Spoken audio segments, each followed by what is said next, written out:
ఓం నమో మహద్భ్యో గురుభ్యః. పోతన భాగవతం సప్తమ స్కందమిది. మరి ఇక్కడ సుయజ్ఞోపాఖ్యానం అనే కథను హిరణ్యకశిపుడు తన తమ్ముడి భార్యలకు, పిల్లలకు, అదేవిధంగా తన తల్లికి చెప్పాడు. చెప్పిన తర్వాత అని తెలియంబలికిన హిరణ్యకశిపుని వచనంబులు విని ఆ హిరణ్యకశిపుని యొక్క మాటలు విన్నారు వాళ్ళు. దితి కోడండ్రును, దితి అంటే హిరణ్యకశిపుని యొక్క తల్లి, కోడండ్రును అంటే దితి యొక్క కోడండ్రు అన్నమాట.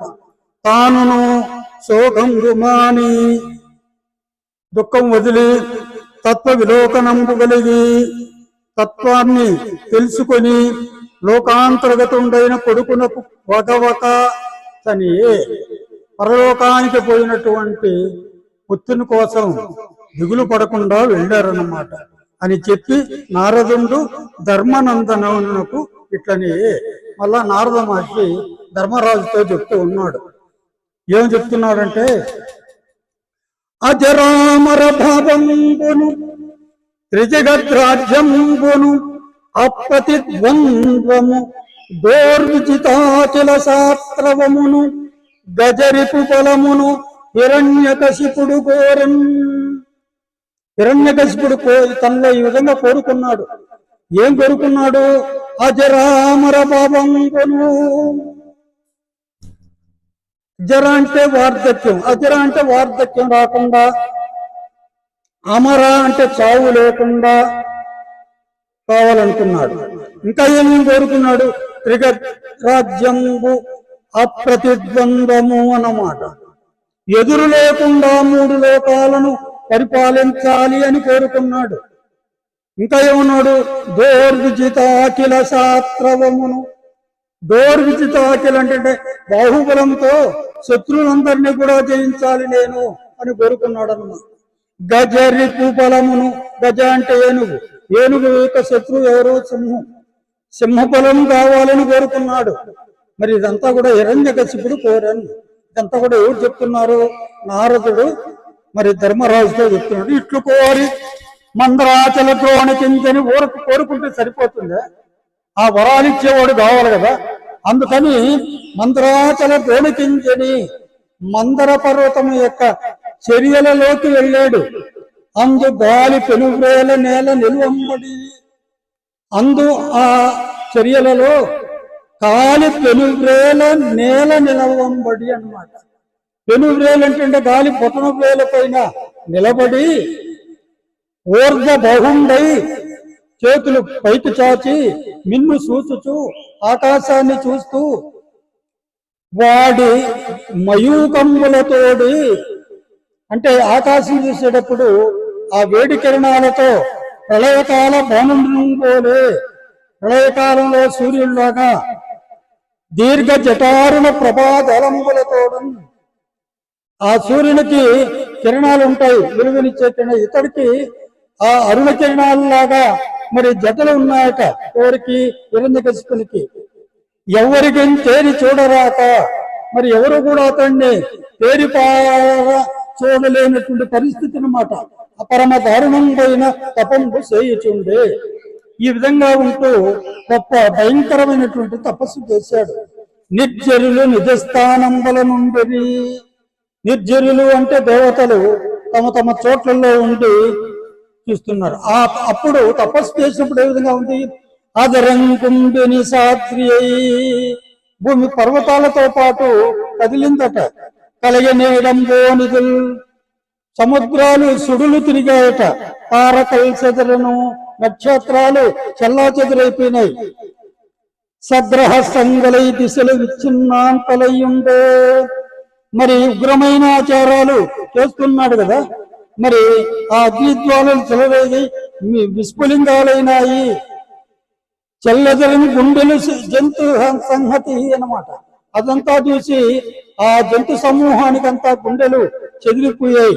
ఉగ్రాచార దైత్యేంద్ర మూర్ధ దిశోద్ధూత సధూమం ఏతి పటలోదంత చెత్త తపోవహిని చేయనంటున్నాడు. ఇవన్నీ కూడా దిక్కులు గ్రహాలు ఇవన్నీ కూడా చిన్నాభిన్నం అయిపోయినాయి. సప్త సముద్రాలు చుళ్ళు తిరిగైనాయి అతని యొక్క తపశక్తితో. ఇట్లు త్రైలోక్య సంతాపకరంపైన 3 లోకాలకు పాదం కలుగు చేసేటటువంటి దైత్యరాజు తపో విజృంభణంబు సైరింపక దైత్యరాజు హిరణ్యకశిపుని యొక్క ఆ తపో విజృంభణాన్ని సహించలేక నిలింపులు నాకంబు విడిచి దేవతలు, నిలింపులు అంటే దేవతలు నాకంబుని విడిచి స్వర్గాన్ని విడిచి బ్రహ్మలోకంబున కుంచెని బ్రహ్మలోకానికి వెళ్ళి లోకేశ్వరుడైన బ్రహ్మకు, ఆ లోకేశ్వరుడైనటువంటి బ్రహ్మదేవునికి వినతులై ఇట్లని విన్నవించిరి. అంటే అతనికి వినతులై అంటే ఆ చతుర్ముఖుడైనటువంటి బ్రహ్మదేవునికి నమస్కరించారు. ఈ విధంగా విన్నవించుకున్నారన్నమాట ఆ దేవతలంతా కూడా. బ్రహ్మదేవుడు ఏం విన్నవించుకున్నారు? దితి కొడుకు తపము వేడిని అతి కపిలమైతివి. ఆ దితి కొడుకున్నాడే ఆ హిరణ్యకశిపుడు, అతను చేసేటటువంటి ఆ తపస్సు అనే వేడికి మేము తాళలేకుండా ఉన్నాము. ఇంక నలజడి అమరావతి నుండబెరతుము. మరి అమరావతి అంతా కూడా కోలాహలంగా ఉన్నది, అందులో ఉండడానికి మేము భయపడుతున్నాము. ఎయ్యది గతి మాకును దేవదే కరుణ్యనిధి.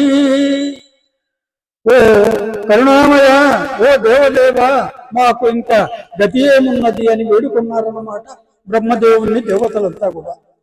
శంకాలేశము లేదు దేవ త్రిజగత్ సంహారము దేవతా సంకోచంబును వేద శాస్త్ర పదవీ సంక్షేపము లేక ఏవం లేవనటంచు దుస్సహ తపో వ్యావృత్తి చిత్తంబులో సంకల్పించే నిశాచరుండు ప్రతి సంస్కారంబు చింతింపవే.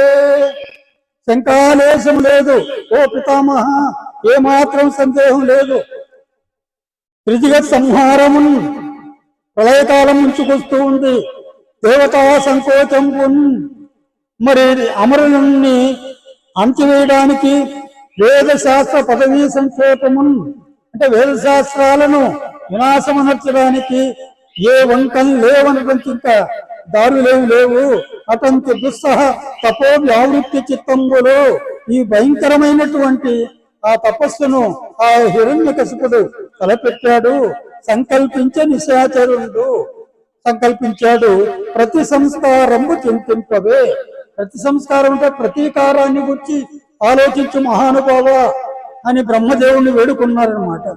నీవే రీతి తపోబలంబున, నీవే విధంగా గొప్ప తపస్సు చేసి జగన్ నిర్మాణము చేసి ఈ జగత్తునంతా కూడా నిర్మించి ఈ దేవాధీశుల కంటే ఈ దిక్పాలకుల కంటే దేవతల కంటే కూడా ఎప్పుడు చెరింది పెంచితి, ఎక్కువ సంపదను సాధించావో ఇబ్బంగి నీలాగా తానీ విశ్వంగు తపస్సమాధి మహమన్. ఈ విశ్వాన్నంతా కూడా ఈ హిరణ్యకశిపుడు తన యొక్క తపశ్శక్తితో హింసించి వేరొక్క విశ్వావిర్భావ మరొక విశ్వాన్ని ఆవిర్భవించడానికి శక్తి మొదలో నర్తించినాడు ఈశ్వర. ఆ విధంగా తన మనస్సులో అనుకొని తపస్సు చేస్తూ ఉన్నాడు అని చెప్పారన్నమాట. భవదీయంబగు ఉన్నతోన్నత మహాబ్రహ్మైక పీఠంబు సంస్థవనీయంబగు భూతియున్ విజయమున్ సౌఖ్యమున్ సంతోషమున్, ఇవన్నీ కూడా అంటే నీ మహోన్నతమైనటువంటి బ్రహ్మపీఠము, అపారమైనటువంటి ఐశ్వర్యము, విజయ సంపద, ఈ లోకుల బోన శ్రేణికన్ ఇచ్చు, ఈ లోకుల పాలు కాకుల పాలు చేయడానికి అతడు కంకణం కట్టుకున్నాడు మహానుభావ అని దైత్యుని తపస్ఫూర్తిని నివారించి, అలాంటి ఆ దైత్యుని యొక్క తపస్సును నివారించి ఓ భువనాధీశ్వర, ఓ 3 లోకాలకు అధిపతి అయినటువంటి ఓ బ్రహ్మదేవ, ఆవవే భువనముల్, ఈ భువనాలను కాపాడు పూర్ణ ప్రసాదంబునన్ అంటే దయచేసి అని. ఈ విధంగా వాళ్ళు దేవతలంతా కూడా బ్రహ్మదేవుని కోరుకున్నారు. తరువాత బ్రహ్మదేవుడు ఏం చేశాడు చెప్పుకున్నాం. హరి ఓం తత్సత్.